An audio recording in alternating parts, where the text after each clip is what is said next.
this system, and this system allows and help with a situation where one yellow card and red card protest. Now you see it's like almost error-free that clubs are not filing complaints or protests against another club because they feed a player due to yellow cards. The system is built in a way where prior to a match, you select the list of players submitted in the system, both teams, and then the referee and match commissioner have access to that.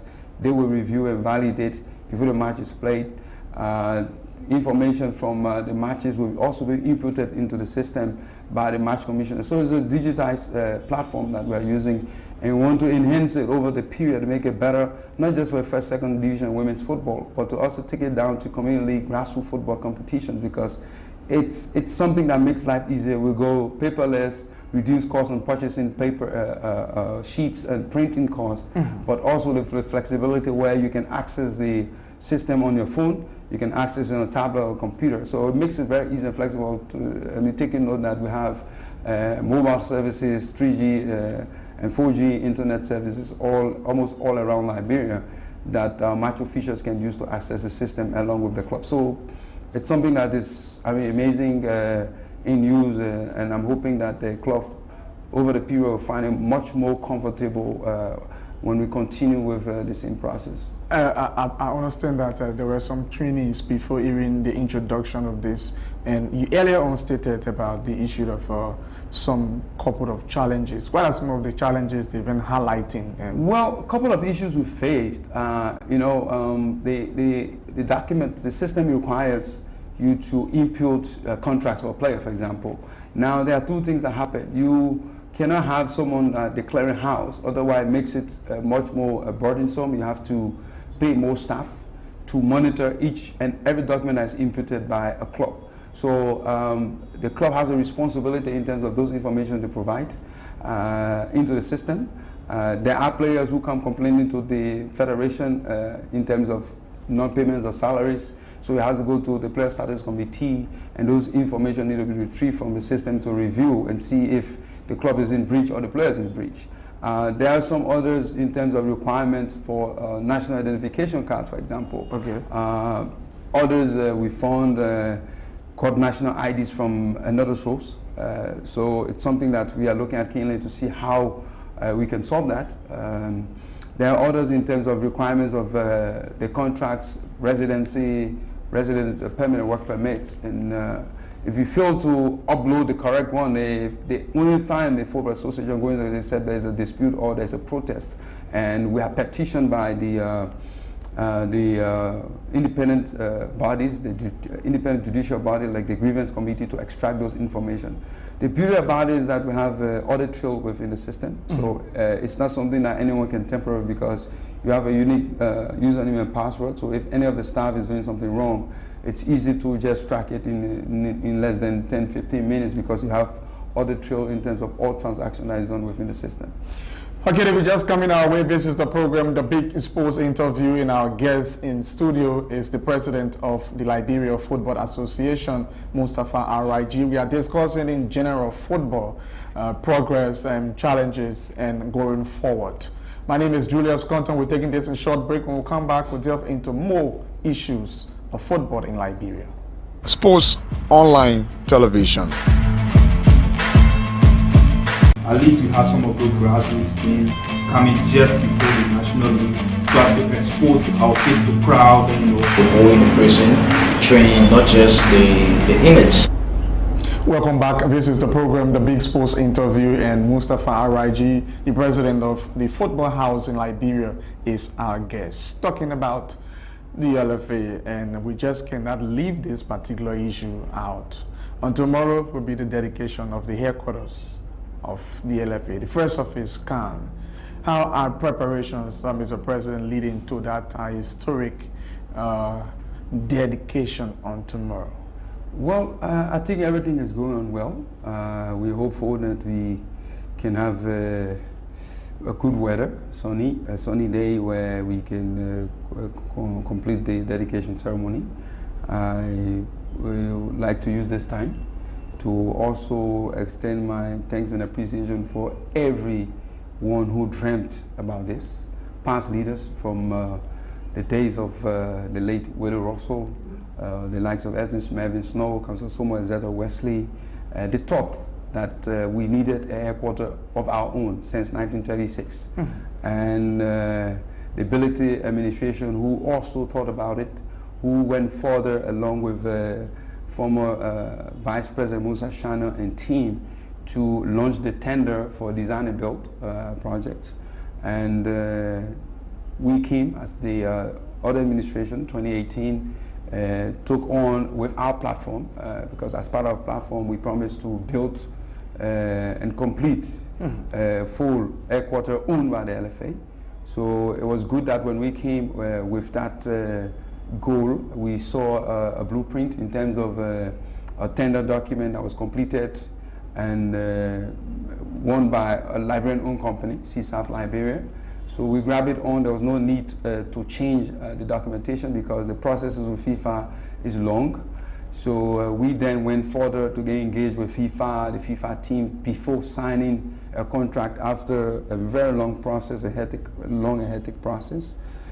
There were challenges along the way in terms of the previous facility earmarked by the past administration. But however, we all agreed and moved to another location. And when you visit Julius, you'll see what we've done. Just give us a picture of that. Well, a beautiful building reflecting the color, our national color, basically red and blue, the logo of the Football Association, branded by FIFA Forward. Thanks to the vision of President Gianni Infantino, we thought that there's a need to narrow the gap between members associations around the world by introducing the FIFA Forward program. And as a key part of the FIFA Forward program, for those who are not aware out there, is that in order to get funding or support from FIFA, you needed to have a fully operational technical center. And that was part of our own vision as well, to take over the LFA and have a technical center that is functional or partly functional to fulfill the FIFA requirements. You need to have a standard size football pitch approved to play FIFA international competitions that we have today, thanks to the national government with support of His Excellency Dr. George Manawia, that yes, we return with international matches by the match Liberia versus South Africa, and to have a operational headquarters. And you're going to see the headquarters at the Swakamo community tomorrow during the dedication program, and you speak it and inform and give more information to the public. Yes, we came. Yes, we thought that there was no need to be at the Benson Street office and be paying a monthly rent of $25,000. You saw that we moved from Benson Street right away to the ATS to save money, to reinvest that money we're saving into other areas where we could make repairs while we look forward to constructing our own headquarters. And today I'm proud, and thanks to all Liberians out there. It's not just our work, it's the work of all Liberians. We all contributed positively, be it the critics, be it our supporters. We all join hands because our vision collectively is to ensure that we lift all Liberians. So be it as a critic or a supporter, we all join hands together to put our feet to the fire to ensure that we could deliver something, a state-of-the-art building that meets the requirements out there for Liberia. And so if you are watching, the President just gave the description. There is the headquarters, as you see on your screen. And on tomorrow, we will be there to give full coverage of the dedication. Historical since 1936, the establishment of the LFA. You're watching the program, The Big Sports Interview. Mr. President, over the period of your administration, there have been continuous training, coaches, referees, and the likes. Could you tell us, you've been watching some of the games, you've been following up some other activities. Are you seeing some of the fruits? They are yielding some fruits in terms of the manner in which coaches are performing with their players, referees as well, officiating games? Well, certainly. And what is happening now is that we need to continue to do more. There's more that we need to do. For example, in the area of coaching, the last official coaching course in terms of licensing that was conducted in Liberia, I think around 2014, if I'm not mistaken, the CAF course. So when we took over in 2018, 4 years after, we had to work towards participating in the CAF coaching convention, a standardized convention that defined the curriculum for coaches and modern day football based on the philosophy of football to adapt to modern day teaching and delivery. So a process we went through, and you saw recent, we launched the License C with a lot of coaches. We launched the License B that just ended a few weeks ago.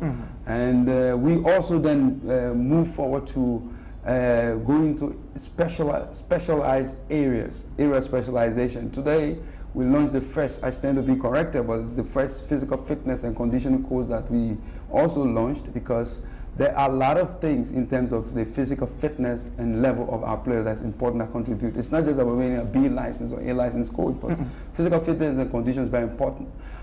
Besides the physical fitness and conditioning courses, we also brought in a sports medicine course. Health comes first. The health of our players in terms of what kind of medication, in terms of what kind of treatment you give these players, result into keeping their standards, and then adding up the physical fitness and conditioning and the knowledge of the coaches that they gain through this training will help improve. I see that, yes, that it's hope ahead. It's not going to happen overnight. Mind you, the gap was around 4 years, no training, no refresher, and something that we decided to restart, build a foundation and put a structure in place that when we leave the LFA, anyone that's coming in will understand that we need to follow or to develop and enhance on it. So the past administrations did well, they did their part. We took over, and we believe there's more that we needed to do, for example, from the leagues, from competitions, from training, and a lot of other areas that we believe we need to push. But yes, from the area of coaching, I feel confident. I'm confident that we will see a lot of differences, a lot of changes in the few years to come. The last time you spoke about the issue of giving opportunity to international travels for medics and bringing equipment as well for them. How far are we with that particular? Well, we are on our course. We've given a lot of exposure to Liberians, participation in international football. I'm proud to announce, I think it's been a couple of years, or maybe it's the first, that a Liberian has been selected again to participate in the CAF U17 Championship final tournament in Algeria. Dr. Clarence Yaski, the medical manager of the Liberia Football Association, will be traveling shortly to Algeria. I mean, it's something that came about after the visit of the CAF team. They met with a host of doctors who participated in the workshop, and the first was to take Dr. Yaski. He also went to Europe, participated in the UEFA medical workshop. So there is a lot. Very soon, 2 coaches who are now coaching in our league and former national team players will also be traveling to Morocco to obtain their A license diploma. So it's something that we want to do, and not just for few Liberians. We want to create an opportunity for all Liberians as much as we can. In the area of coaching, in the area of refereeing, in the area of sports medicine, in the area of administration. We saw, former referee George Rogers, who is now a general coordinator at the Under-20 final tournament of CAF. First time again for another Liberian. We saw our referee Joel Doe also participating in the final. 2 other Liberians left, an executive committee member and the Secretary General of Leska FC traveled to Cote d'Ivoire, who is a member of the competitions committee, to participate in training for general coordinators. Another training will also be coming here. WAFU will be conducting training for general coordinators in Liberia, separate from the trainings and other workshops that will be going around Africa. So there's more that we have. There's a lot we want to do, and we want to create an opportunity to push more Liberians into international football as well, because it brings more to our country, where the number increases. There's a lot of networking that will take place between others that will be representing and flying the red, white, and blue out there. And to let the cat out of the bag, Mr. President, who are the 2 coaches you're talking about from the it's one of our legends who now coach Invisible 11, Mr. Kevin Segwe. My sympathy to him. He lost his sister, as I was told. Sympathy to the family, and former player, legend, Christopher Ray, who played for Arsenal now, deputy coach at Leicester Football Club. The names were presented by the Technical Development Committee, so we forwarded it to the Moroccan Federation based on our partnership and networking opportunities that we decided to continue to engage on behalf of Liberians out there. This is the program, The Big Sports Interview, of getting more information and about the LFA. And we appreciate all of you who are watching, your comments that you are placing as well. Hope you can keep them safer and engage each other on the platform. Mr. President, we have players. Over and again, you emphasized the issue of grassroots football development. And you always say that this is one of the ways to go. In your plan, how are we engaging, enhancing, pushing forward the issue of grassroots football? Well, so if you followed, we introduced the first ever grassroots league in the history of our country since 1936. It's tend to be corrected, except maybe we have other information from out there that we're not aware of. We started in Montserrat, ended very well. Tebe Academy was the winner. Mm-hmm. We also introduced our U15 National League, never ever existed before. To develop from the grassroots to the youth level, U15. School football, we also launched a primary school league where we could create opportunity to identify young players, also be scouted by national team coaches. Mm-hmm. You saw that we have a U15 national team, a U17 national team. Unfortunately, we had a situation where players were disqualified, and we took full responsibility, and we will ensure that during our next participation, all of the bolts and nuts will be tightened to avoid a reoccurrence. But today, bulk of those players have been moved to the under 20. So this is a system and structure we decided to put in place. We have the TDS, the Talent Development Scheme, headed by former national team goalkeeper Nathaniel Sherman, who's serving as the key coordinator and focal person for the Talent Development Scheme. And it's a scheme that we're working along with FIFA in partnership. FIFA just, an expert just left from Liberia relating to the Talent Development Scheme to work along with our team member in Liberia to see how we can identify the best and most talented players, group of players in our country for future participation in our national teams. So the structure is there, we've built it, it's there, we have to maintain it and we have to support it. So the executive committee approved additional support as part of projects, funds to be directed to the Talent Development Scheme, because this is one key part we discussed after a review of our football ecosystem with FIFA.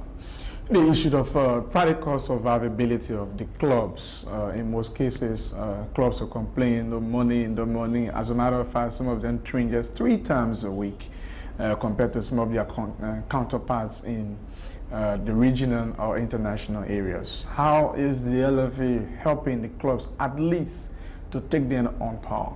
Okay, so there's a lot we've been doing as the LFA, and I hope those who are out there can have the pens and the papers. We started league football from the grassroots. We didn't get support. And one thing we need to understand, the Football Association is not responsible to run the clubs. But we are there also to serve them, explore avenue to gain sponsorship where we can gain and distribute with our clubs. First, second division and women's football, because they contribute directly to the national team. But mind you, they are not the only clubs in Liberia. We have more than 1,000 clubs in the country. U15, like I said, the grassroots team, for example, women's football in the regional league, for example, third division community league, they are all important. So there are ways that we're trying to address it. The top league, we are giving them financial support. So today we get around $200,000 for our sponsorship for the Orange National League. We also get $52,000 for a sponsorship of Orange Cup. All of this money goes back, all of it goes back to the first, second division and women's upper team. Doesn't come back to the LFA. Out of the season, we provide $7,000 to each of the 14 first division club. We provide $3,000 US to each of the 16 second division club from the sponsorship. We also provide 3,000 to each of the 12 women's football upper league club, okay, from the sponsorship provided by Orange. We also provide to them $20,000 to the winner in the first division, $10,000 to the winner in the second division, $10,000 US dollars to the winner in the women's upper division. In addition to that, those teams that qualify to participate in the CAF Champions League, from the first division, from the Orange Cup, from the Women's Champions League, $14,596 is given as contribution towards the referee cost in terms of purchase of tickets, hotel accommodation, feeding, and the rest of it. So if you calculate this amount, you find out, or you know if it exceeds $252,000 or not. In addition to the sponsorship funds we are giving to the clubs in the first, second, and women's division league, we are also providing them $6,000 each as subvention payment. This payment, as approved by the executive committee, will be done in two folds. The first payment is done January, February, $3,000 to each of the 14 first division, 14 second division, and 12 women's football. Each of them get $3,000. Now, by July, okay, in the next phase, they get $3,000 based on the reporting that they're going to provide us. So that payment is a subsidy, okay, for salary of players and coaches, members of the technical staff. Initially, we started, we were contributing towards transportation, equipment, etc. Now, the executive committee approved that this amount we use as contribution towards the salaries of players and the staff. So if you have more money as a club, you can focus more on buying the equipment. What we are giving as the Football Association, we just won one single report, the payroll covering $6,000 US that we are giving as the Football Association. So if you add it up all in terms of 1 year, we are giving each of the first division team around $15,000. I mean, no, not $15,000, I'm sorry, around $13,000 plus. And come down to the women's football, we're giving women's football in the second division $9,000 a piece. So this is what we are doing as the federation. Coming down to the other clubs, because they are also important. The grassroots clubs, third division, women's football clubs, they are important to us, the lower league. Mind you, JULIUS, few years back, before we took over the LFA, we had 8 women teams. Now you can compare in terms of the increment in the number of teams. FIFA talk about what? Increasing participation, okay? The number of girls that are playing football. We started with 8 women's team. You know it. Today we have 12 women's team in the upper league. We have 12 women's team in the lower league. We have 12 women's team in the community league. We are playing women's football in Foya, playing women's football in Nimba, playing women's football in Ranger, women's football in Maryland counties. What we intend to do as the LFA, and thanks to the executive committee for its approval, is to also provide equipment as subsidy to the clubs. Because we cannot give over 800 clubs money, then you do not have money within the LFA, okay, to run activities at the LFA. So we are buying equipment from outside to also support the clubs, and that also includes the first division. So we're going to give them balls, we're going to give them shingles, we're going to give them agility rings, agility ladders, all geared towards supporting them technically, reducing the gaps, because there are some clubs who have money to buy equipment, some don't have money to buy equipment, so that you have the right equipment, okay, to use to play football at the level of the grassroots football, at the level of the youth football, at the level of school football. By the way, we've signed a partnership with Ministry of Youth and Sports, Ministry of Education, and FIFA, football for schools, okay, and we brought in around 5,600 balls. That's just for schools football, okay. We have 6,000 balls that's currently in country as well for clubs. So we're going to give to clubs, we're going to distribute this equipment because we want to see kids play. We want to see players engaging and playing football and having the opportunity to train and have a better place to play. Additionally, the Football Association decided to also create more infrastructure, facilities to have our players play. Today we have the SKD practice pitch, we have the TUSA pitch, we have the Doris Williams pitch, and we want to add up more because it's going to enhance, create an opportunity where teams can now play in the communities like we've done with the 3rd division of recent. Talking about that, I would just like to add on that and tell us more about your trip relative to what you talk about infrastructure and decentralization. Your most recent trip to Vonjima City, Lofa County. How did it go first? Oh, very well. The people of Lofa County are very receptive, and our goal, Julius, is not just to come and promise without delivering. We want to ensure that through the period of our mandate, to ensure that each county have an artificial pitch. In order to do that, you cannot do it all from the FIFA Fall Fund. That is the reason why we also go outside and engage other friendly nations. Today I'm proud that we didn't just go out to seek for support to benefit ourselves or our family. Okay, we go out there because Liberia is greater, Liberia is bigger. We want to put smiles on the faces of people. A delegation from Morocco is here. We've been talking about the support from the Moroccan Federation. Mm-hmm. They approved in 2021 after my engagement with the Moroccan Federation in Cameroon during the CHAN. They committed that they will have a turf. The team is here now that won the bid in Morocco to sign agreements with partners to open a bank account because we have to pay the workers to start the work at the ATS. We will have the latest edition of an artificial pitch at the ATS. And that's the reason why you saw us going for stadium lights, going on for scoreboard, because we want to also have the approval from CAF to play international matches at the ATS. Vonjima, we want to put an artificial pitch. The executive committee approved. We want to do the same in Nimba County. We want to do the same in Grangeda County. And yes, during the period of this mandate, we want to put more pitches.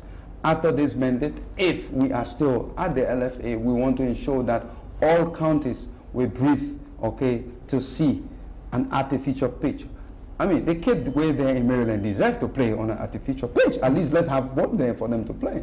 The Cajun Grand Crew also, deserve the right. Bapulu is also part of Liberia. Our responsibility is to develop football in Liberia, not just football in a specific zone or a specific area. And that's the reason why we're engaging and want to start touching each and every area, not just only with the turf, but we want to identify with those clubs and provide them sporting equipment that they can feel, okay, and be part and have a sense of belonging. Now, yes, they are part of the Football Association in the country.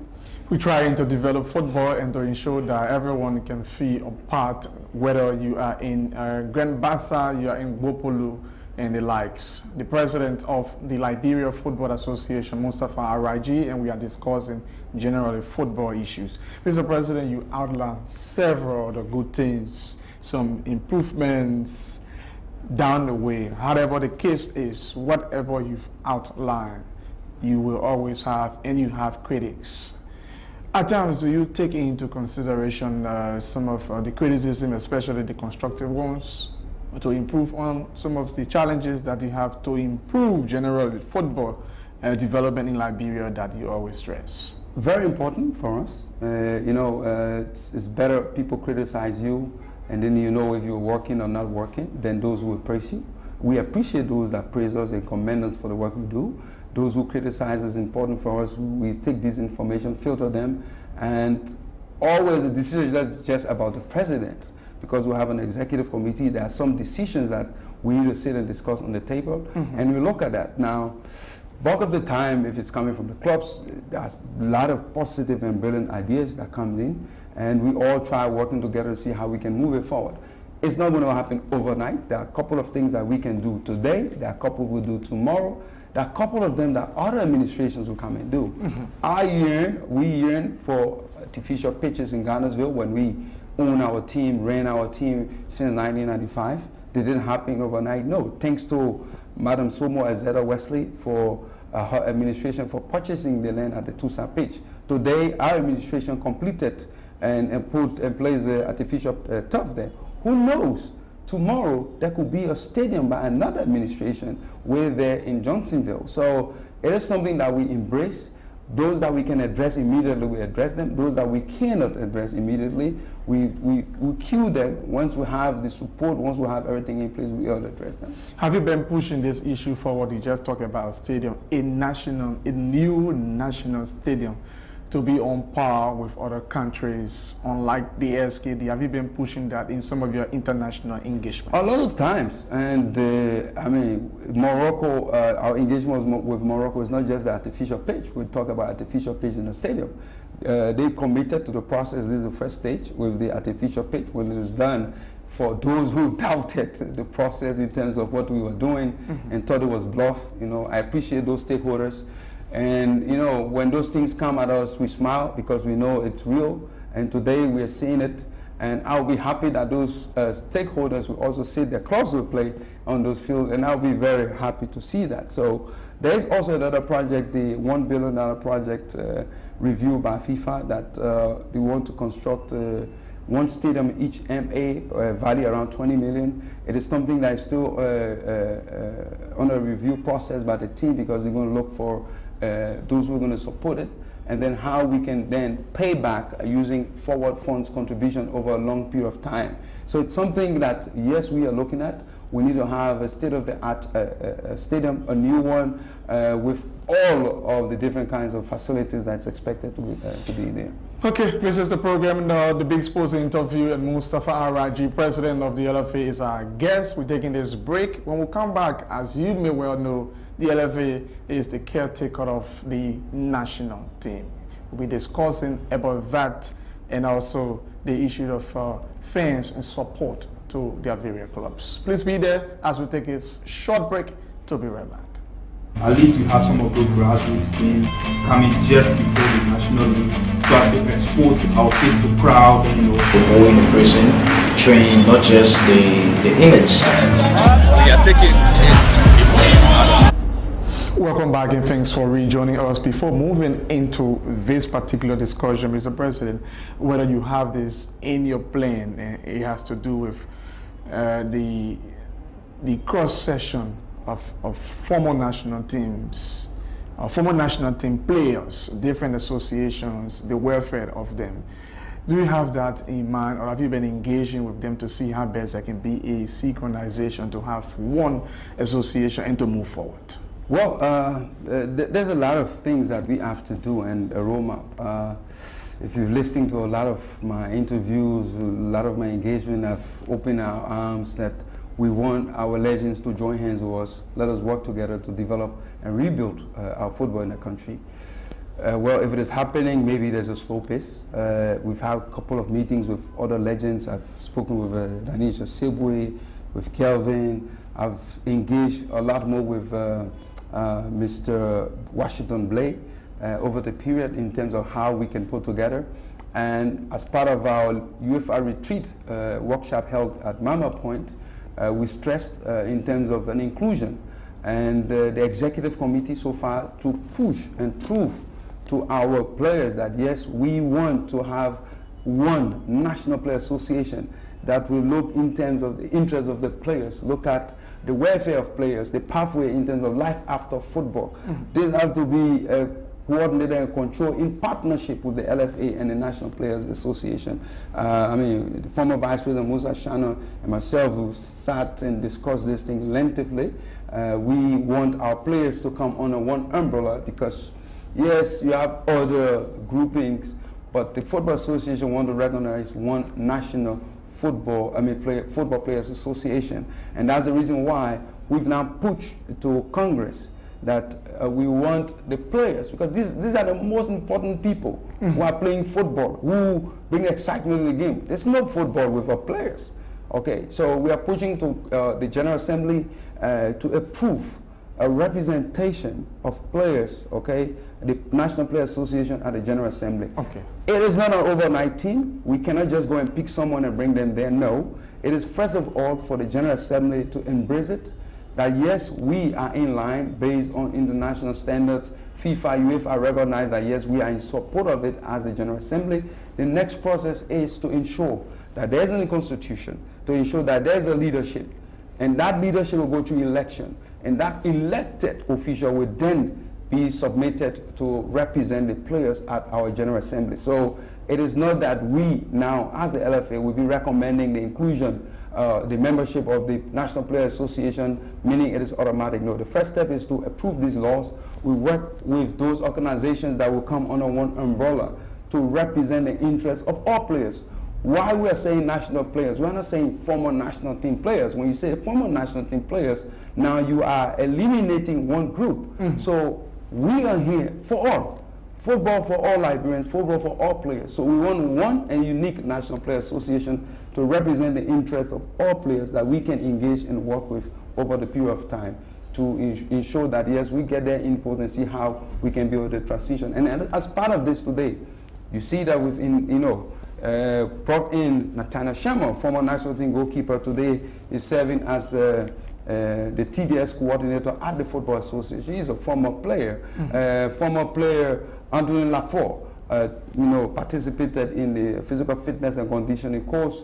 Today he's on the Technical Youth Football Development Committee. This is something we want to do. Those who are playing football, who have played football, who have served as our legends, we are open again. We are asking them to come. Let us sit on the table. Let us see how we as the LFA can support you, how you can support football, give back to football, and let's move our country football forward. Let's move our country football forward. To the president of the LFA, Mr. President, to this one quickly, as we are wrapping up on the show. You manage the caretaker of the national team, the LFA. Straight and to the point, the national team is it adequately being supported by the government? Well, it depends on the national teams you are talking about. The senior national team. Well, the senior national team is getting support, and there are questions sometimes become difficult to answer because if you submit a budget, all right, and if you ask a question that if it is fully supported, I cannot tell you no, because if the money doesn't come on time but later come, I cannot tell you the government is not supporting. There are some times that we experience delays in terms of receiving money for the senior national team. Bulk of the time, we come in as the Football Association to cover up because it's also our responsibility as the manager of the national team. So we've been working, and the national team has been receiving support. The senior national team of Liberia has been receiving support since we took over as the LFA. Requests will be putting forward to the national government have been coming. Well, if it has been coming on time, in some cases it doesn't come in time, in some cases it comes on time. If you come to other national teams, the U15 national teams, no. We're taking funds from our project funds to support the U15 national team. The U17 national team, the first support we ever received for the U17 national team was the trip to go to Mauritania. Same with the under 20, the first support we received was to Mauritania. The women's football, no. All of the support has been coming from the LFA funds, operational funds and project funds. Mind you, we have support on an annual basis from FIFA to the FIFA Forward funds, around 200,000 during the first cycle on a yearly basis for national teams. What we did with that amount was to invest in our youth football, U15, U17, our women's football, U17, U20. Not sufficient, but we had to manage and take money from our operational costs to cover it. Because if you calculate, Julius, one flight, for example, our women's senior national team traveled to Senegal, home and away, the budget is around 137,000. So if you are receiving 200,000 and you take our 137,000, what do you have left to run the rest of the 4 youth or 5 youth teams? And Keita, for example, all of his expenses as the national team coach during the period of the under-17 was borne by the Football Association and the rest of others. I mean, we remain hopeful and we are confident, based on the feedback that we receive from national government, that now, through the Ministry of Youth and Sports, that government will provide full support for the under-20